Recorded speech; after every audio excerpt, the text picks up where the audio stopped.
Page 30, the Cuckoo. It's a very famous and fun little piece. They talk about practicing sessions up there. You can read about it and dive into that if you want to. I totally disagree with the approach, but if you want to practice that way, you go right ahead. The idea is it's forcing you to repeat stuff over and over and over, which is part of practicing. The problem is you'll learn the first part of the piece really well, and then as you go through the piece, it gets worse and worse and worse, because you end up practicing the first part of the piece more than you practice the last part of the piece, as that's proven to be a poor way of doing it. However, do it that way if you want.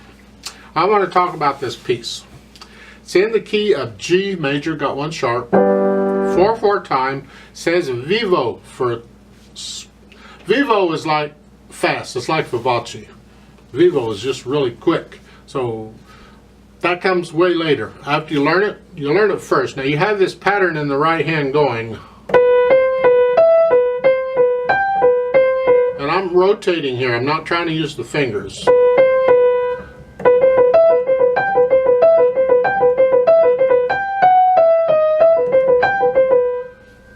So it's this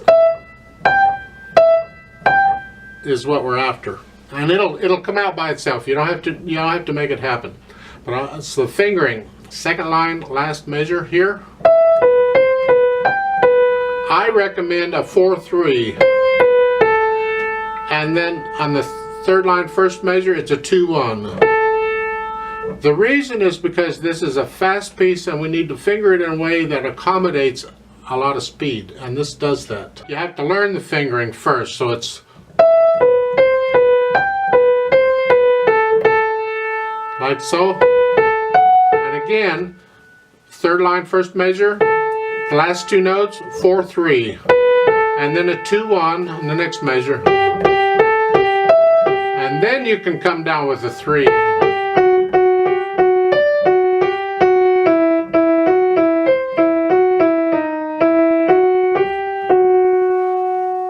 It's a little awkward because of the black notes, so do the best you can. If you want to adjust the fingering a little bit so you don't play a thumb on the black note,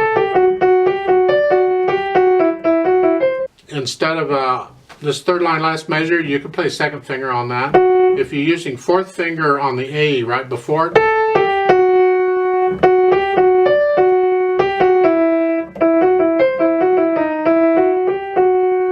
then page 31 is basically the same thing till you get to the bottom.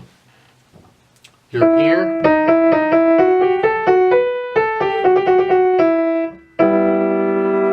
Left hand. Now left hand's going to move around a bit, so you got to pay attention to the left hand to see where it's moving when it has to move. The right hand's pretty much solid where it's at. It doesn't move very much, and what little moving it's done, you can learn to do that without looking at the keyboard. So the left hand, you're starting up here or down here on E, and then they give you treble clef. So it's here. This is the cuckoo part.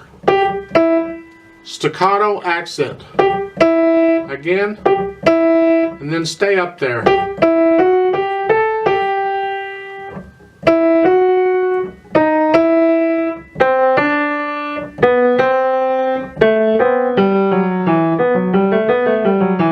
Again, etc. for the left hand. It's when you put them together. Really, really, really, really slow. It's here. 1 and 2 and 3 and 4 and 1 and 2 and 3. We need to hear the rests in the left hand. Those are important. They're always important. But here, in the first measure, when I'm playing that third beat, the E beat, in the right hand, those 2/8 notes, I need a rest in the left hand. No sound at all. And you're getting this throughout. These rests on the third beat in the left hand is important. We need to hear that.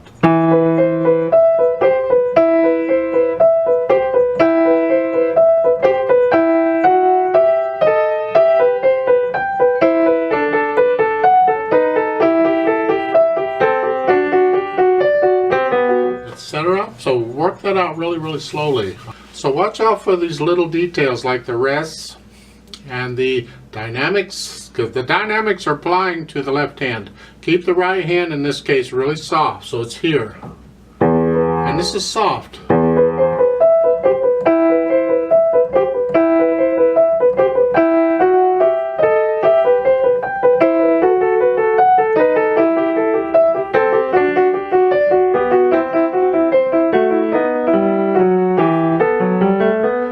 have a crescendo in the last measure of that line, the page, 30. Now you're even softer.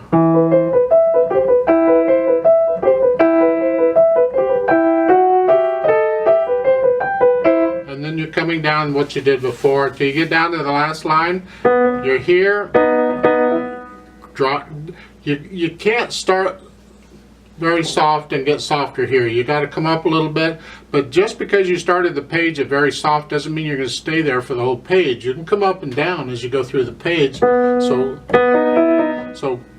come up a little bit on this decrescendo so you got room to die away. And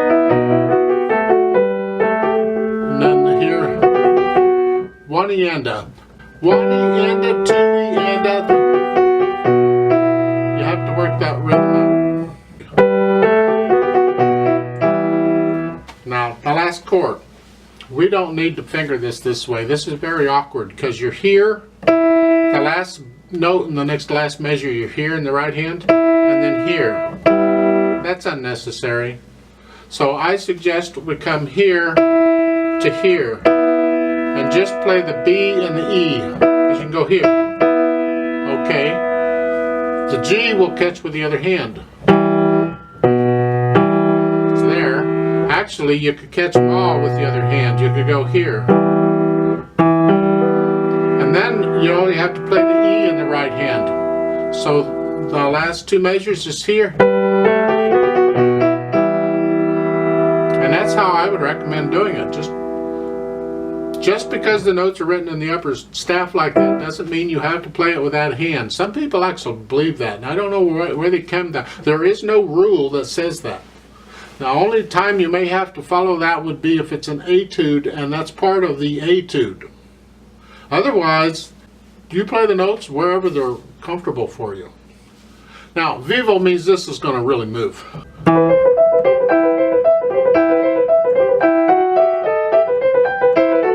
And good luck with that. That's good grief. But it's a fun piece to play, and you can play it at whatever speed you want to play it. Just play it accurately.